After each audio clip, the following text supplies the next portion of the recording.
कर्जत तालुक्यातील खांडपे येथील जिल्हा परिषद शाळेतील विद्यार्थिनीचा एक व्हिडिओ सध्या सोशल मीडियावर व्हायरल होत आहे। कर्जत कोंदिवडे रस्त्यावरील खड्डे आणि नागरिकांना होणारा त्रास याकडे प्रशासनाचं लक्ष वेधण्यासाठी या मुलीनं पत्रकारितेची अनोखी शैली अवलंबली। हातातील छत्रीचा माईक म्हणून वापर करत त्यांनी रस्त्याच्या दुरावस्थेवर केलेलं लाईव्ह रिपोर्टिंग राज्यभर चर्चेचा विषय ठरलाय। कर्जत कोंदिवडे मार्गावर ठिकठिकाणी मोठे खड्डे पडल्यानं नागरिक, शालेय विद्यार्थी, वृद्ध आणि रुग्णांना मोठा त्रास सहन करावा लागतोय। याच समस्येला वाचा फोडण्यासाठी शाळेत जाणाऱ्या विद्यार्थिनींनी एखाद्या वृत्तवाहिनीप्रमाणे घटनास्थळावरून रिपोर्टिंग केले। एका विद्यार्थिनीनं रिपोर्टरची तर दुसरीनं कॅमेरामनची भूमिका साकारत रस्त्याची विदारक अवस्था आणि त्यातून निर्माण होणाऱ्या अडचणी दाखवून दिल्या। या व्हिडिओमध्ये विद्यार्थिनींनी एकमेकींच्या प्रतिक्रिया घेत 1-to-1 संवादाच्या माध्यमातून रस्त्याची समस्या मांडली।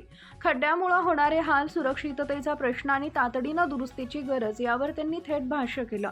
या अनोख्या सादरीकरणामुळे सोशल मीडियावर त्यांचं कौतुक होत असून सार्वजनिक बांधकाम विभागानं या समस्येकडे तातडीनं लक्ष द्यावे अशी मागणी स्थानिक नागरिकांकडून करण्यात येत आहे। आपण आज आलेलो आहोत कोंदिवडे गावाच्या रस्त्यावर।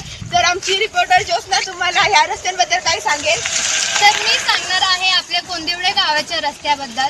तर हा रस्ता जसं की द्रुतगती महामार्गासारखा आहे। अशा गाड्या जात आहेत तर त्यांच्या पोटातलं पाणीही सुद्धा हलत नाही। तर तुम्ही बघू शकता रस्ते कसे आहेत। तुम्ही बघू शकता खड्ड्यात रस्ता आहे की रस्त्यात खड्डा आहे काहीच कळत नाहीये।